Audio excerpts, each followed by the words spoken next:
Tumalana, ra-tumalana, tumalana, tumalana. Tumalana, tumalana, ra-tumalana, tumalana, naliwena. Tumalana, tumalana, ra-tumalana, tumalana, naliwena. Tumalana, tumalana, ra-tumalana, tumalana, tumalana, tumelo.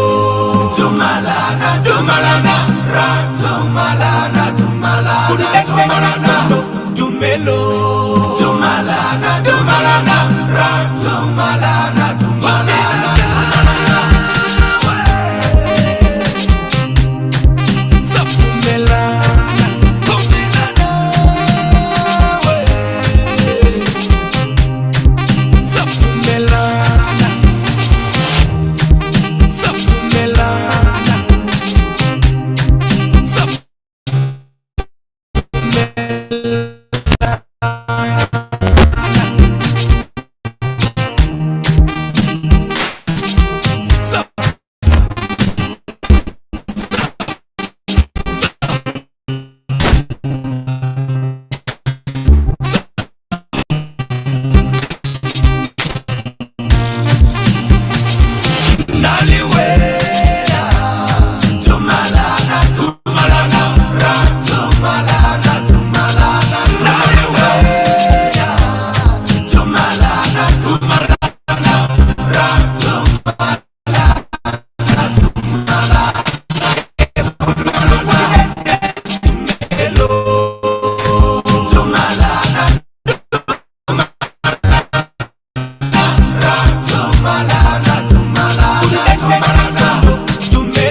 All right, welcome everyone to today's session. So you guys know that you have your regression MCQ that is due on the 17th of August, so next week, Monday. So this session is basically going to be focused on helping you or confidently attempt that MCQ. So I am your host, Badi Chembi, your data science and technical mentor, and I've been guiding you through the ML track. Quick rules of engagement. If you have any questions, post them on the Q&A section. Feel free to use the chat liberally and respectfully. And lastly, make sure you listen, learn, and engage. Now, within the main session, the question I always ask, on a scale of 1 to 10, where are we now? How are we feeling about the ML track? So in the chats, feel free to give your rating on a scale of 1 to 10. How are you taking this track? We're now in what, week 5? We're like quarter to the end. Is it quarter to? No, a third. My math. Right. So you're almost there, not halfway there, but close enough. And how are you feeling in the chats? Please feel free to interact and engage in the chat and share how you are feeling about the ML track that's behind and still finding it hard to understand and finish. I've seen up until now. Pronouncing that correctly. I guess go through, you confidently attempt the MCQ that you feel bad that it's hard. You know, it's something new that be a breeze, else it would have been.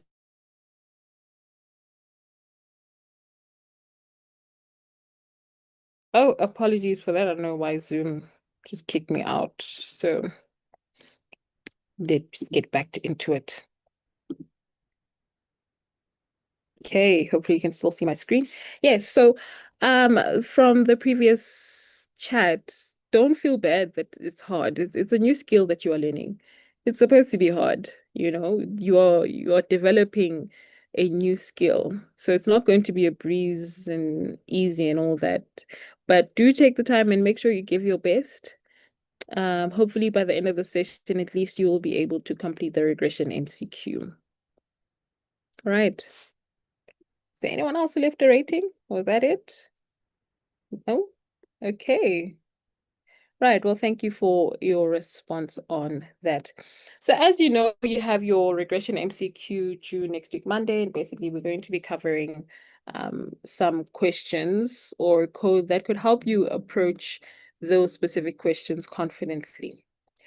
So though you have an MCQ, you are going to have a notebook, correct? And in that notebook, you're gonna have some questions that you have to go through or challenges, so understanding your variables. Now, if you go through this notebook as we go in this session, you'll see that we are covering some of the questions from this notebook, and hopefully it is covering at least enough to make you feel confident. Okay. Note that there is a project guide that will be shared with you in case you cannot allocate the data for this MCQ. The project guide will be shared so that you can get all the resources that you need.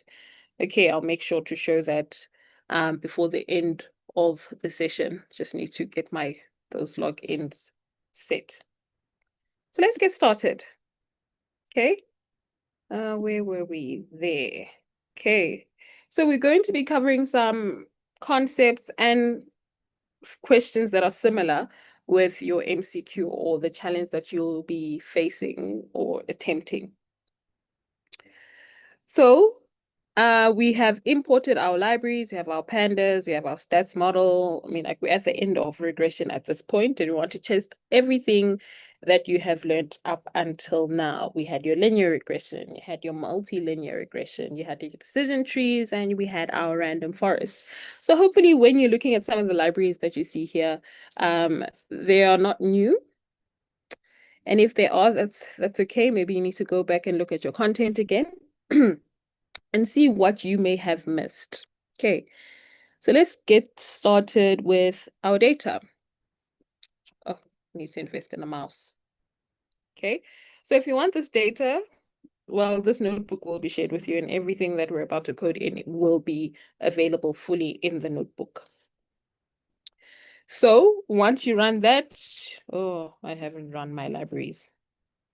I feel like I always run them in my head. Give it a moment. What's going on now? Oh boy. Background. Okay, let's maybe clear my kernel. I'll run that again. Maybe I was running too much. There we go. Okay, so we have our data here. And in this case, we are looking at house prices. Right? So we have price, area, the bedroom, the number of bedrooms, the bathrooms, the stories, like how many stories is a double story, whether we're working with mansions or just your one-story house, whether it's on a main road, your guest room, basement, hot water, heating, air conditioning, parking, pref area, and furnishing status. So whether it's furnished, semi-furnished, or not furnished at all. Right. So these are some of the variables that we have into helping us or that we'll be working in with our data. Now, who can tell me or who can just decide, just looking at the data, what variable we will be predicting? What variable would we be predicting in this case, knowing that we're working with regression? Anybody?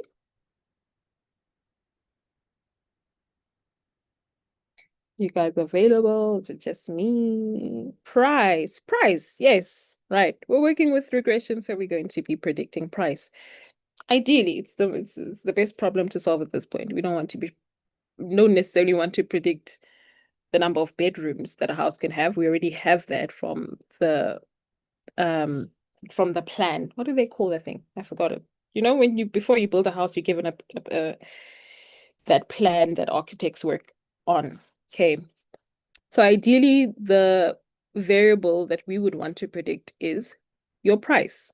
That is correct. So then we understand our variables. We're working with price. It's a numerical variable. We're working with area. That is a numerical. That's technically sort of like an ID or a postal code or a code to identify that area. We have bedrooms and so forth.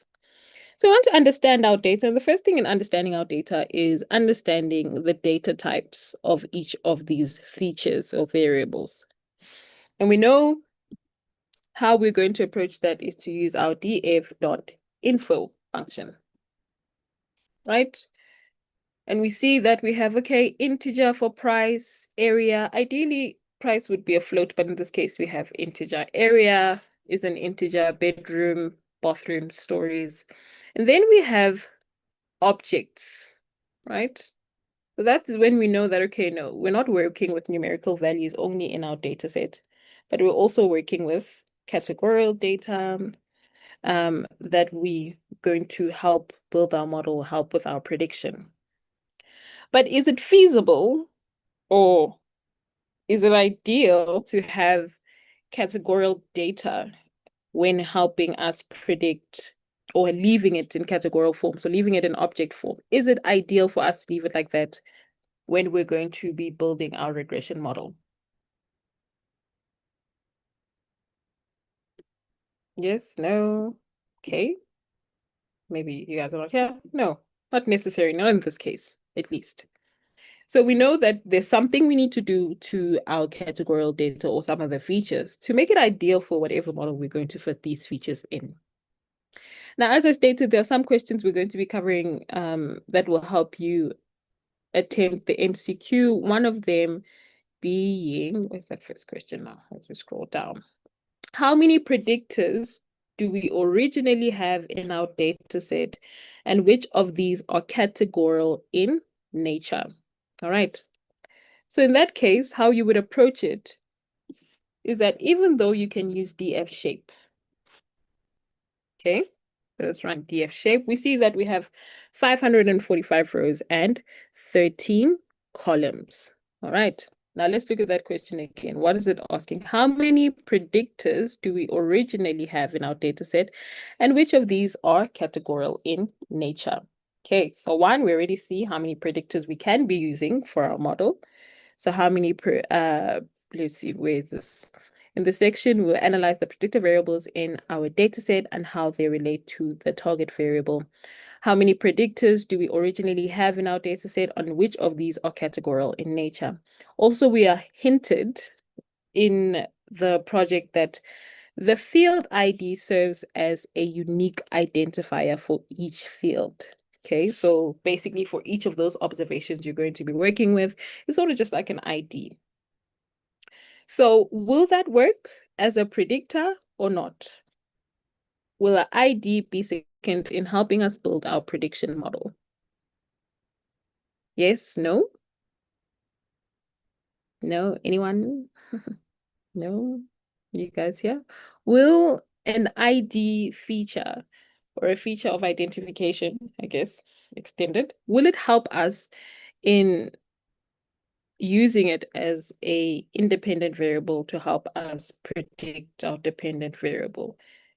So in this case, if we were to look at our data, what are we working with? We have price, area, bedrooms, bathrooms, stories, main road, guest room, basement, hot water heating, and so forth.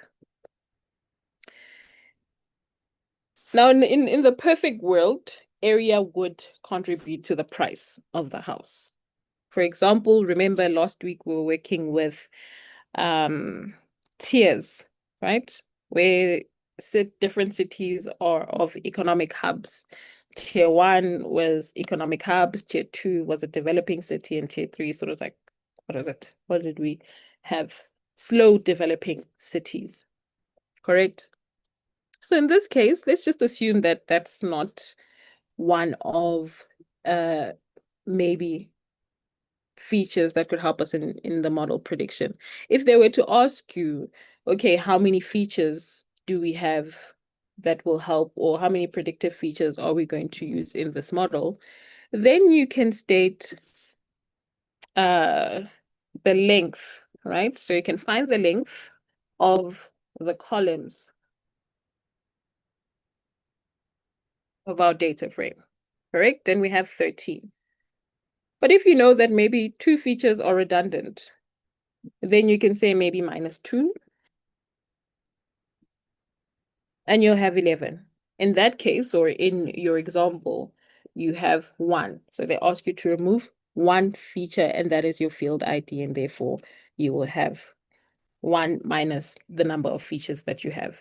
But depending on what features you are given, you then minus them. So for example, if they had given you, let's see, where is it? Field ID.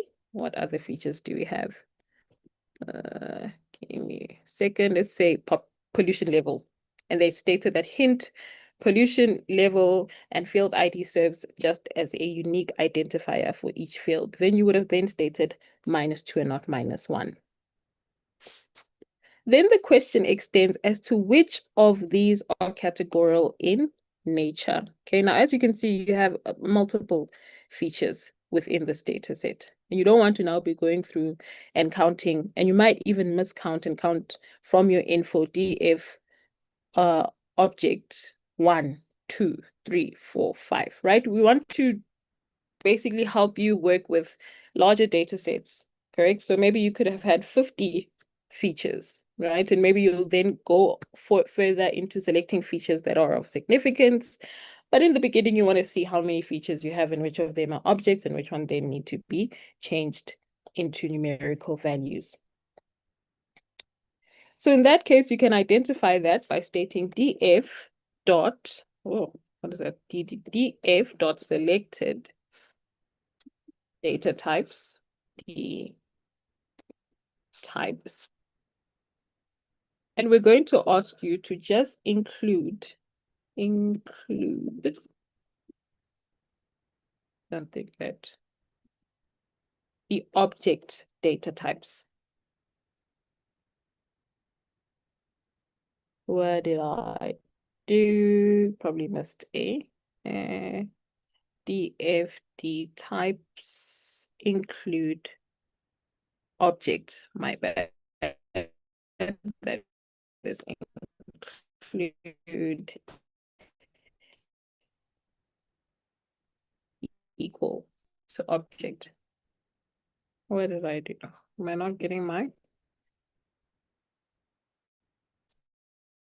selected, not selected, let's select. So now it shows us those object features that we're working with. And as we can see, we have main road, guest room, basement, hot water heating, and so forth. If you want to see the number, you can see from the shape, or you can request the shape. You can use length, so you can store it here, and let's say, call it object equals, oops, object equals, and then say, let's run that because now it's not in my kernel. Okay, now let's say object to view that object, and we can therefore say object.shape. Object.shape. My typing today is horrible. .shape. And we see that we have 7 object variables or 7 object features. So 2, 4, 6, 7. Now with large data set, maybe you could have had, I don't know, maybe 20. Now you don't want to be counting 1, 2, 3, and maybe you miscount. That's what Python is there for, to help us do the nitty-gritty work. And as well as if you want to get those or list those specific variables, we can then just state from the object features that we have selected, give me the list of those columns. Right, and we have main road, guest bedroom, basement. Why do we do this? So that if we want to now change those features into numerical values, we don't go and now look, okay, I'm going to store this in main road, guest bedroom. So for example, just from this line, I can now have object 2 or object list. Call it object list, object underscore list is equal to that. Save that there. And run object list to view the list of my object features. Great. Additionally, if you don't want to see, let's say now it's not an MCQ and you're not just given an option and maybe it's a code challenge where you have to submit your Python code, you can then extend and calculate the length of that list. Or in case, since we've now calculated it into a variable,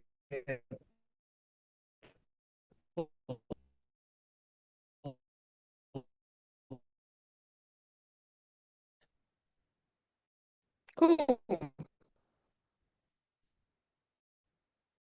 In addition, if you want to see the number of integer values, you can change that to int 64.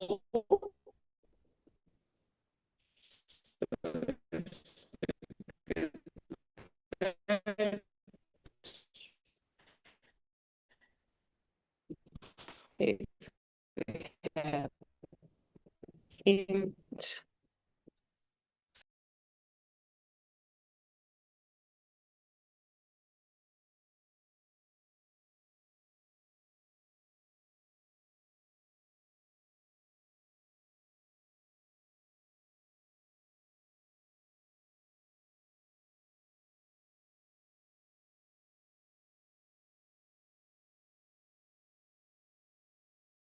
My apologies again. I don't know why my network keeps doing this.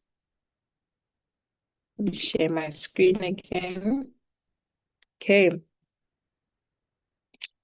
So as I stated in the beginning, the reason we are currently working with these object values is because we need to manipulate our data, not necessarily manipulate, but feature engineer our data so that it will fit well for our model, right? And in this case, we're working with regression. So ideally, we'd like to give that model numbers, correct? And now we are asked, the categorical features in our data set need to be converted into a format suitable for modeling. After applying dummy variable encoding to these categorical features, how many independent variables do we have? Now, what are those independent variables that we are talking about? These are all the variables that we'll be using to help us predict price. Now, note in the question, I'm still going to use area because area is of importance, and you'll see why once we start looking at the significance of each variable into helping us predict or helping us build our model or predict our price. But in this case, please do not forget that you had to remove field ID. So when you are asked again, please take note that you must also note that field ID was to be removed for the predicted or the predicting variables. All right. So we have already saved, let's see, where is it? Our list of categorical variables, correct? We know that, okay, no, we have main road, guest bedroom, and those are the variables that we're going to need to change and give them numerical or apply dummy variable encoding towards them. So I'm going to save this object list. I'm going to take it here, even though it's still in my kernel, I'll run it. All right. And then I'm going to apply that dummy variable encoding. And in that case, I'm going to call that encoded underscore df is equal to, let's see, pd dot get underscore dummies. Hopefully I spelled that right, because last time I had selected. And df, those columns are equal. Let's see if we can say object list. That works. And we are asked to set the drop first parameter to true. Why do we do this? We do this because we want to make sure we don't have multi-collinearity in these now encoded variables. What do I mean? So for example, if I have main road, yes, guest room, no, as we have it now, once we start using dummy variable encoding, we're going to have perfect linear relationship amongst our encoded variables. So what it's going to do is we're going to have main road, okay? And main road, for example, yes. So let me show you so that we can extend on what I mean by, what is it? That multi-collinearity. If one is not the other, right? That means if we put it in binary, we have 0, 1. So if I don't have a guest bedroom, I'll have 1. If I do have a guest bedroom, sorry, I'll have 1. If I don't, I'll have 0. But then that builds sort of a confusion of, oh, okay, this is or this has a linear relationship, because if one is, the other is not. But now that is confusing the model, because that's not what we are trying to tell it. We are just trying to encode our data so these variables or these features are represented numerically, and not allowing for any multi-collinearity to be happening amongst these independent variables. Okay, so they say we must set it equal to true, right? So let's run that and let's look what our encoded DF looks like. Encoded DF looks like. Right, so now we have main road, yes, guest room, yes, basement, yes, hot watering, yes, and air conditioning, yes. This basically, that drop first, make sure that these features have no relation, that just because this is false, that's why this is true, or that's because this is true, that's why the other is false. All right. Okay, but still, we don't have numerical values. All right. Yes, in another model, Boolean values could work, right, into helping or into predicting our target variable. But if you look at your question, let's check. Where were we? Think. So we have remove field ID, and now we use drop first. Which variable has the third smallest? I think as we go down. Yes, we're going to be using the ordinary least squared model as well. Now note that obviously we are now working with a multilinear relationship. We have multiple independent variables that are going to help us predict our dependent variables. So we have we are building a multilinear relationship, multi-linear regression model. All right, so in this case, we'll be using our ordinary least squared. And that is not ideal to use Boolean values. So we also still need to extend on this and change it into either, let me ask you guys, what do I need to change these Boolean values into? What do I need to change these Boolean values into? I mean, like, it's quite clear I have true and false. What's the best values to then change these into? Anyone in the chats? Yes, no, it's just silent.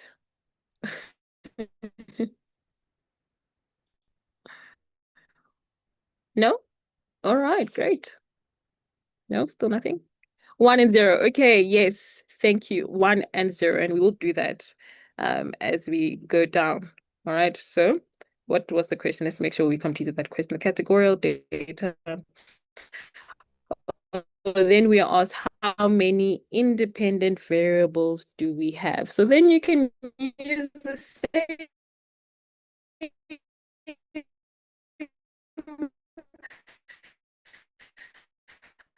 um, in, what do you call shape to either see the how many features you now have. So we have object. No, we don't have, we have encoded. Encoded, because now we're looking at the object data frame. So we have encoded variables we now have. So how many independent coded df we can say, or you can use the column underscore df column. So we have 14, right? Remember then, what did we have? We had 13. Who can tell me why we have 14? If we look at our data, who can tell me why we have 14? Look at what our furnished variable extended to. So if we go and we check for furnishing status, we have finished, semi-finished, and unfinished, right? So now it's separated only into two, where we have semi-finished and unfinished.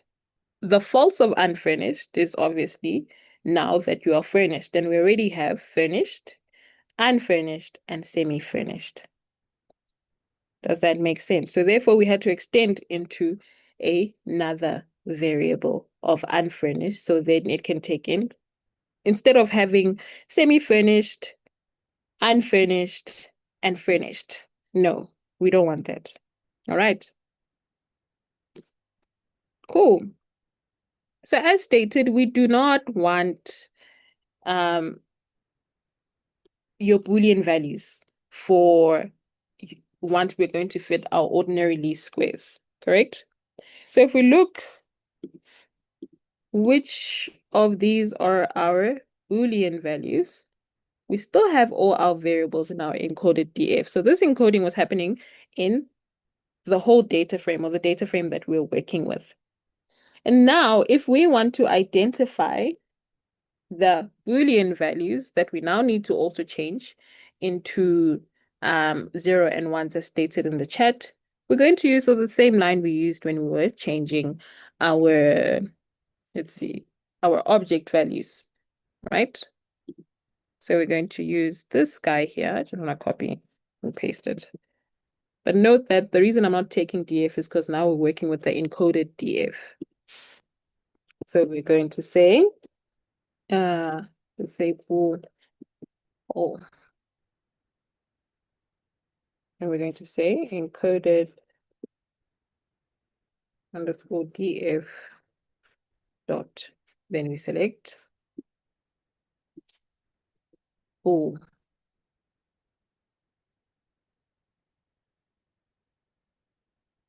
See what we have there. Bool underscore call. Right. So again, it's still the object values that we had. So it doesn't do anything to our numerical values. We still have main road, guest bedroom. But now note we have yes, guest room, yes, basement, yes, so that the alternate would be the no. Correct? And now what we want to do is to change these into binary. So your 0 and 1s. And how are we going to do that? As we did, where is it? I don't think we did it there. Let's check. No. We're going to change our Boolean values into binary. And in doing that, we're going to say encoded DF. Just want to make sure I'm getting that right. Encoded DF into bool call. So we want all the all the Boolean columns to be converted into binary. So as type, as type, as type, and we want it to be integer. And once that has been run, we see that main road, guest bedroom, hot water, um, and so forth, furnishing, semi-furnished has now been changed into binary. Correct. So that's the line that we would use, but it, as you can see, it still has not changed my data set. Just want to see, in this case, if we look at encoded DF, let's add a cell here, DF, false, true, and so forth. But we want the encoded DF to 0 and 1s. And how are we going to do that? We're just going to state, okay, now that that's the case, go to encoded DMs, not DMs, DFs, and go to the Boolean columns and basically do that. Where are we?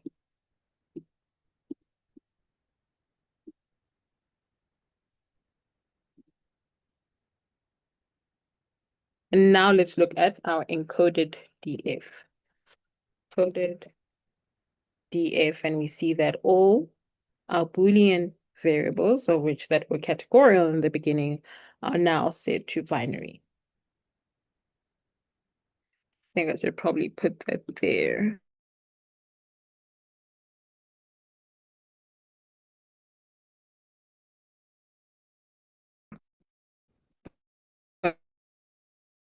It's to at least numerical coded decimal DF. You can then go and say info.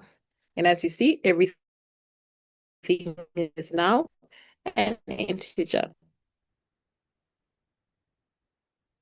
Right.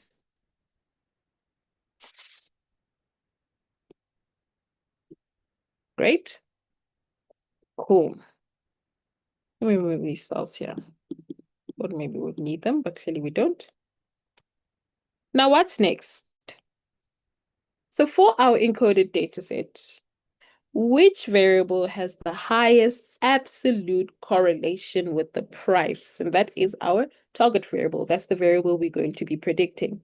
So excluding the variable itself. All right. So we don't want to see the correlation between price and price, obviously, because then that correlation will be 1.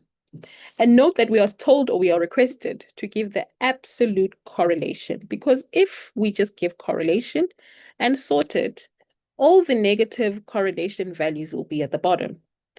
But that does not mean that their correlation is low. It just means they have a sort of a inverse correlation. That means when one increases, the other decreases, but it has still a strong correlation, just in the opposite direction. So 1, we need to make sure we get the absolute correlation with price. And 2, we need to make sure we exclude price itself. Right, so how are we going to do that? Let's see so we're using encoded DF. please note. So if we look at the correlations with DF, so let's say, I'm going to say correlations is equal to encoded underscore df dot cor. And we run and look at those correlations. We see that it gives sort of a huge table of price, area, bedroom, stories, and so forth. Correct? Which necessarily it's not helping. One, maybe if it was in a heat map, of which we'll do later, it would help. But I'm seeing all these values, and now imagine, as stated, when you're working with large data, you could be working with features or 50 features altogether. So one, we are requested that, okay, I don't want to see price. One, okay. Two, we need to make sure that these correlations are absolute and we still have negative values. So even if we were to get the correlation, sort them, we are going to have, what do you call? Inaccuracies, correct? Into answering the question, not in the value itself, but into answering the questions of which one have the highest correlation. So in that case, let's first drop our price, okay? So we're then going to say correlations. Okay, I already have a variable. Since it's sort of like a table, let's say table core.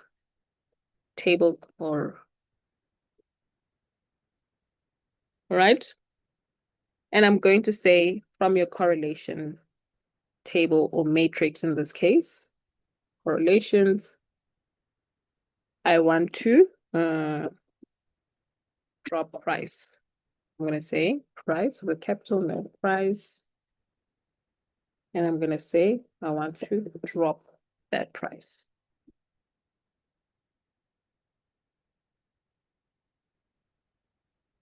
Right.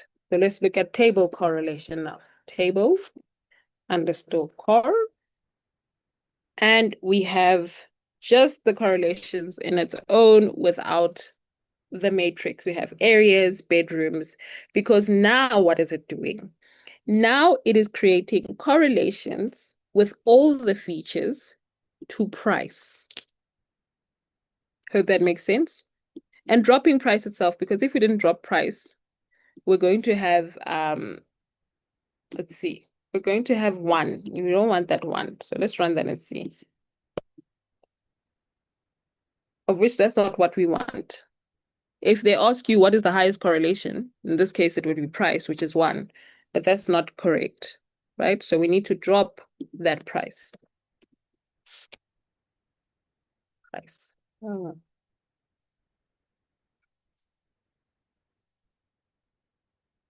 Right, then we have area. But as stated, we need the absolute correlation. We don't need just correlation because the assumption that I had made is correct. We have a negative 0.280587, but we know from the Pearson correlation that this correlation is stronger than this guy here. Right. So right now it is placing them by feature and not by the values, correct? So we first need to sort them.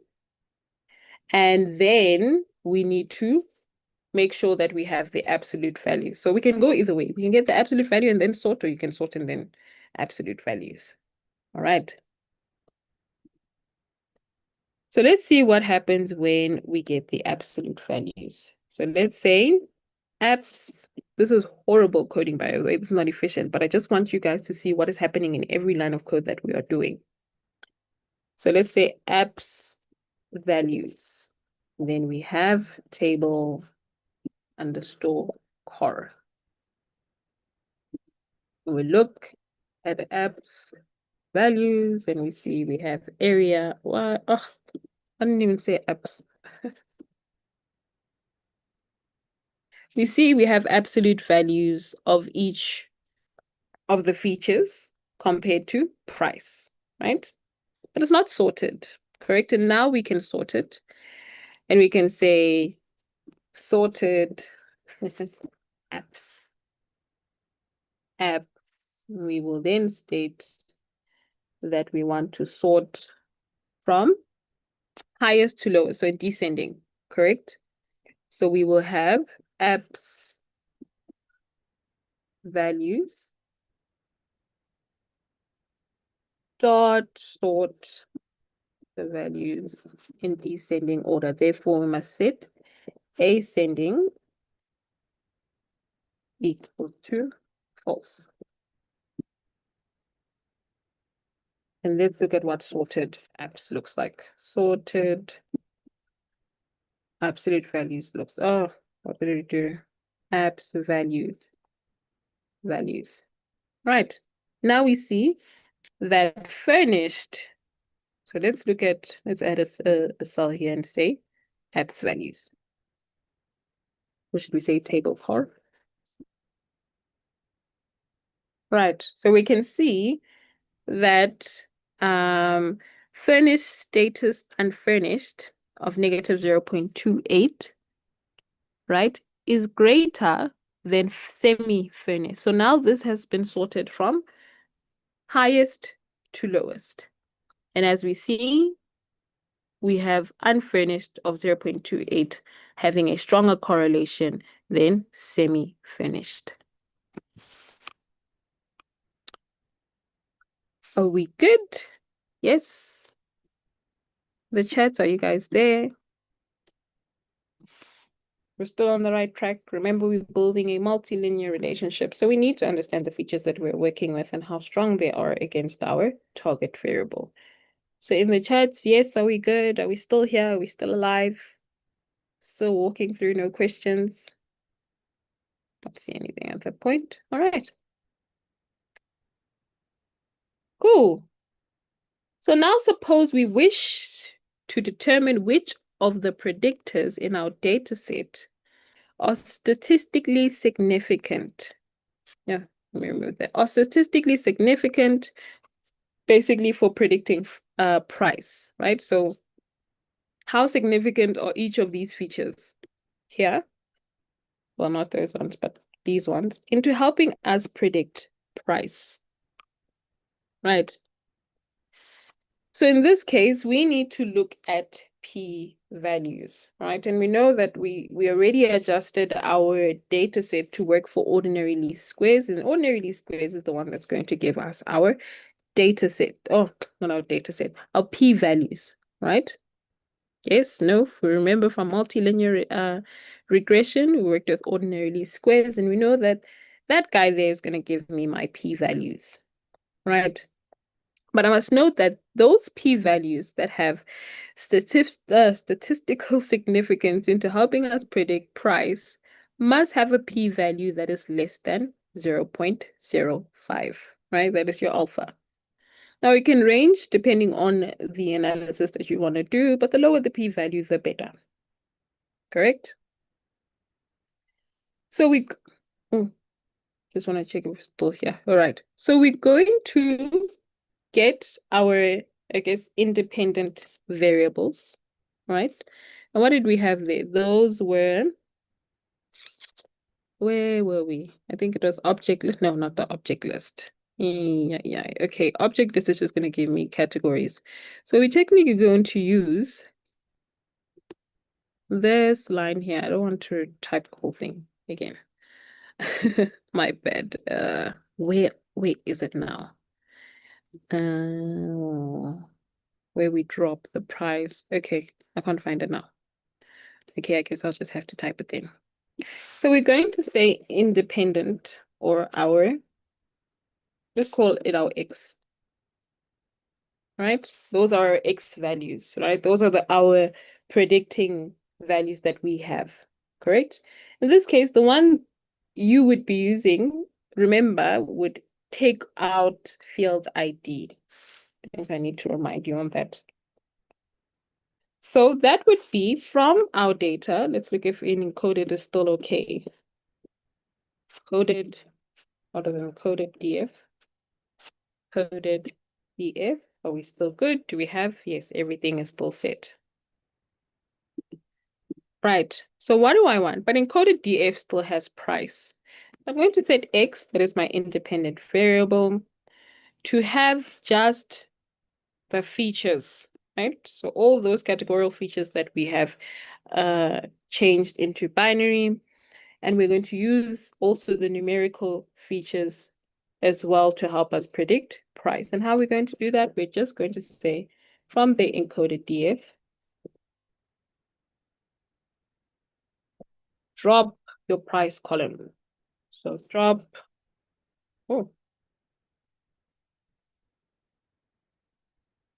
columns equal to price.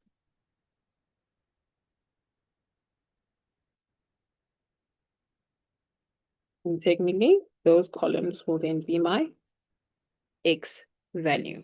So the reason I state this is that look what happens if we don't call columns. And close that. Okay, so let's look what X looks like. Right? So we have area, bedrooms, bathrooms, stories, and so forth, but we want them just as the features, columns. And look at what we have when we have X now. We just want the features. We don't want the whole table, right? Once we fit the model, we're going to use these these variable names or features to then help the model identify where you should get the numbers. Right, so then we can just state that, let's call it y. Gonna make small y is equal to price. Oh, wait. Price. All right. So this is just the naming of, okay, go to this feature, that is your independent feature. Go to price, that is your dependent feature. Then what we're going to do is create a regression string. The regression string is the string that we're going to fit into our model that tells us that, listen, I am building this model from these independent variables. All right. So let's see, let's call it R string. Just want to remove that X. Let me add it into a new cell, maybe comment that what were we doing here? Comment that we were identify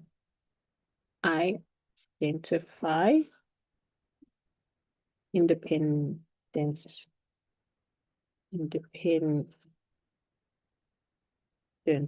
variable, right? Okay. Now let's create a string that will tell the model, listen, we're building this model from these specific features. Okay. And how are we going to do that? We're going to say, let's call it R string. We're going to make it equal to, let me see, X is built, right? So this, what do they call the sign? Cody, Cody sign, right? So if I can just allocate it on my, right? So the curly sign, what does this curly sign means? Is that this dependent variable, should say y, sorry. This dependent variable y is built from, and I'm going to say, plus the following, basically the following independent variable, and I'm going to join them with a plus, join, no man, dot join my X. Right, so let's look at what our R string looks like. Why is this? Okay, I think it's because I changed. Let's look at what our R string looks like. R string. So what does this mean? Price is modeled from the following independent variables. Right? So that y equals depending on what you're using, beta 0, or whether beta 0 is at the end or in the beginning, beta 0 plus beta 1 x1 plus beta 2 x2, it will be modeled from these variables here. All right. So now let's fit that model. So what are we doing here? We are building that regression model. Building, not the regression string. Regression string. Right.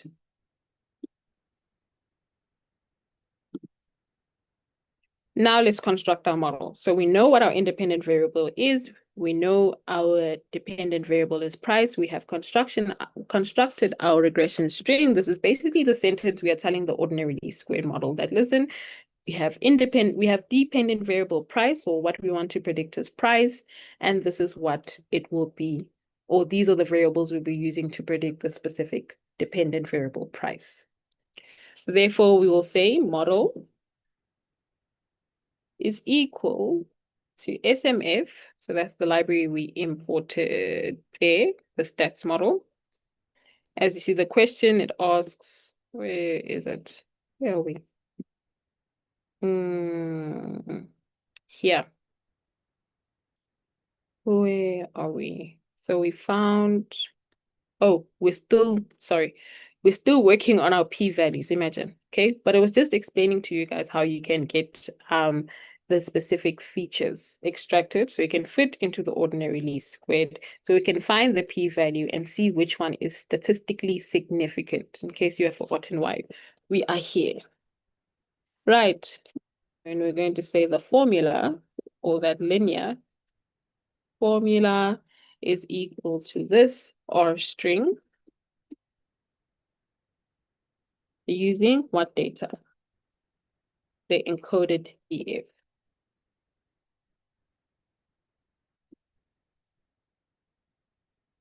Then we fit that model.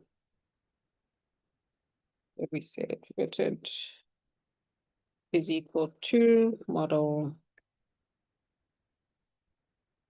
fit. What? We run that guy. What did I do now? Oh, yo. Let's see. Error evaluating furnishing. All right. Okay. So look at what we have here. Furnishing status semi-furnished. So what we have forgotten to do, and what ordinarily Squares doesn't like, are your hyphens. All right. We don't like working with hyphens. So now we need to fix that hyphen so that it doesn't, we don't want this guy here. You see how the error reads, where are we? The error reads evaluating name furnishing status semi. So now imagine you with strings you have plus and minus, and then now it's like, okay, what's this feature, semi, hyphen, or minus? So that's why it's having sort of an error. So let's fix that. Where are we? Let's fix our encoded DF. I'm going to add it there. We're going to say encoded DF. I'm going to go to the columns. And we want to replace, because we don't want to remove that finished. It's still something we need. So we want to replace this not semicolon, this that hyphen into an underscore. So let's say change the columns, and in case we don't see any other hyphens, we're going to basically apply this rule to all the variables. Okay, so encoded underscore df dot columns. I'm going to say dot string dot replace. We want to replace the hyphen with an underscore. Okay, so hopefully that works. Let's see what we have. Okay, then let's look at encoded df columns.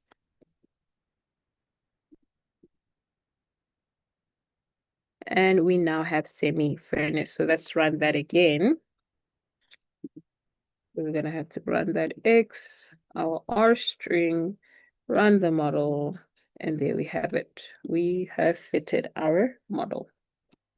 Right. But again, why are we doing this? We want to get what? Our p-values, and we need to make sure that we want to find the ones that are less than 0.5, or yes, which of the following variables do we find to be statistically significant for predicting based on p-value with threshold of 0.5?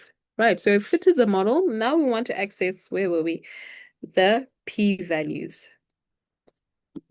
All right, and the way we're going to access those p-values is going to say p, let's say p-values is equal to the fitted model,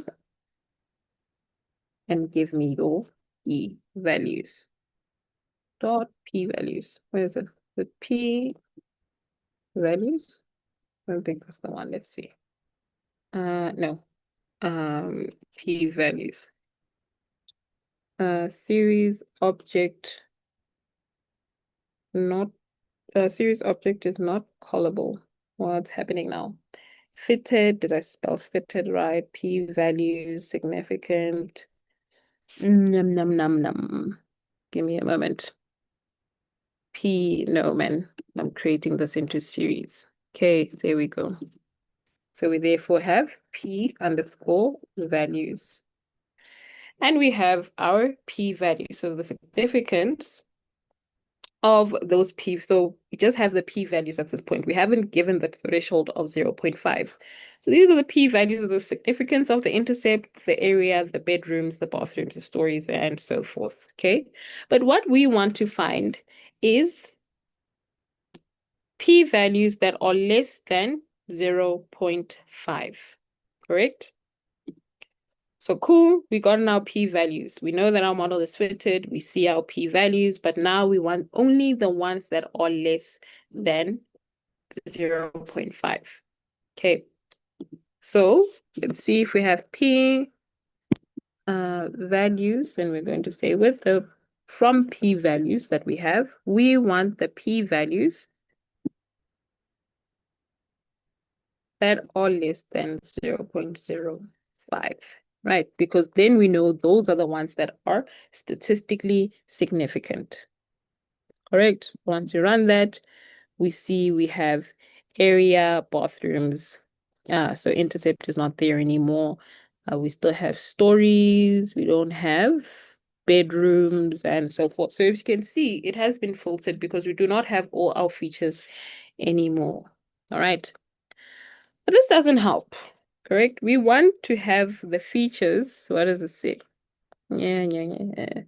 Based on P, which of the variables do we find to be statistically significant? So what do we want? We want to now sort these values, because how am I going to see? Yes, we have 27.60 with 22 zeros after, well, preceding that point. I don't know, the decimal. Okay. So now how am I going to read? Like, do I just, okay, yeah, maybe, but there's no, maybe it's area, right? Or maybe you may not know how to read these values.